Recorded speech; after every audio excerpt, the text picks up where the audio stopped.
Please note, I was an employee of Electronic Arts from January 2013 until August 2017.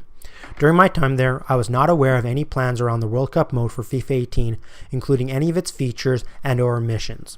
I will do my best to give a fair assessment, but want to make aware of my connection with the company before continuing. It's a corner and the keeper's coming up for it. Disappointed that... With the 2018 FIFA World Cup right around the corner, we finally get our hands on EA Sports tie-in game. Unlike early releases over the last 20 years, which were standalone games dedicated to the event itself, this year the guys at EA Vancouver are giving owners of FIFA 18 a free add-on which features a standard World Cup mode and some extra content to FIFA Ultimate Team.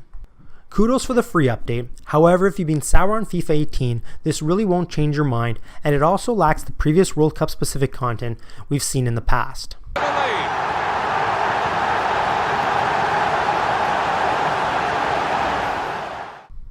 Right out the gate, there are two core modes to the update. Your standard FIFA World Cup 2018 Russia mode allows you to take any of the 32 qualified nations and hopefully lead them to glory. You can also create a custom tournament and/or add any of the other national teams playable in FIFA 18. If your country is in the game, there is no Road to or qualification mode available.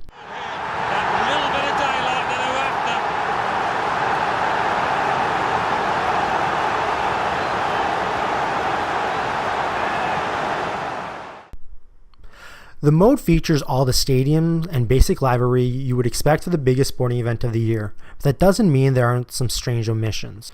For the 2018 World Cup final! Well, what a moment for the lads, and what a good finish! Whereas the World Cup mode does feature all 12 of the stadiums hosting matches for the tournament, the atmosphere in those stadiums is lacking. The signage, even for the more marquee nations, is pretty bare bones, and you can easily miss out on some of the new celebrations, such as Iceland's Viking clap, if you don't play as or against certain teams. The commentary does feature some new dialogue, but also starts to repeat itself early on. The other omissions are a bit surprising and probably would not have happened if this was a dedicated release instead of an update. For starters, the World Cup matches allow for teams to have a full bench of players available to choose from over the course of a match. Since this is an add-on to FIFA 18, you don't have that and must rely on a much smaller bench.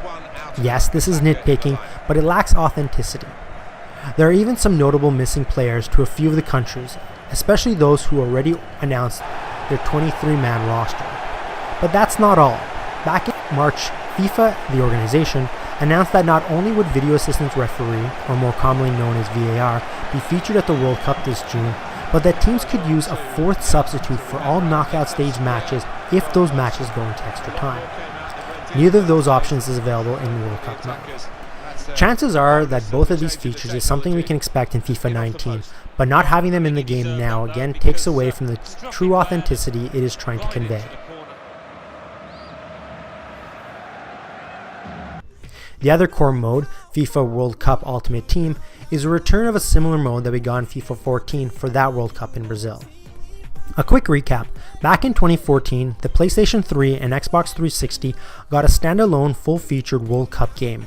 For the then recently released PlayStation 4 and Xbox One instead, that version of FIFA 14 featured a World Cup update to FIFA Ultimate Team featuring all the players participating in the World Cup. It's clear to anyone playing that this is the real focus of the update. Depending on the time you spend playing FUT in FIFA 18 and what you've saved up, it's very easy to build a decent side. You're dealing with a small database of players and the pack luck is very good. Playing matches in this mode rewards you with player packs to hopefully strengthen your side. Also, there are a number of squad building challenges, FUT draft, and online tournaments to occupy your time. There are still some notable omissions even in the FUT side of things, including some missing players and the inability to create multiple squads. Oh, what a fine goal! They lead by 2 now. They'll feel a little bit more comfortable and they're good value for this advantage at the moment. Depending on who you ask, the previous World Cup games either took resources away from the core FIFA games or they opened the door to test out new features that fans could see in later games. Going as far back as World Cup France 98, each tournament-specific game by EA included a new feature that either was never seen again or included in later releases. World Cup France 98 featured classic teams. World Cup South Africa 2010 introduced a modified penalty kick system and different stamina decreases based on stadium altitude.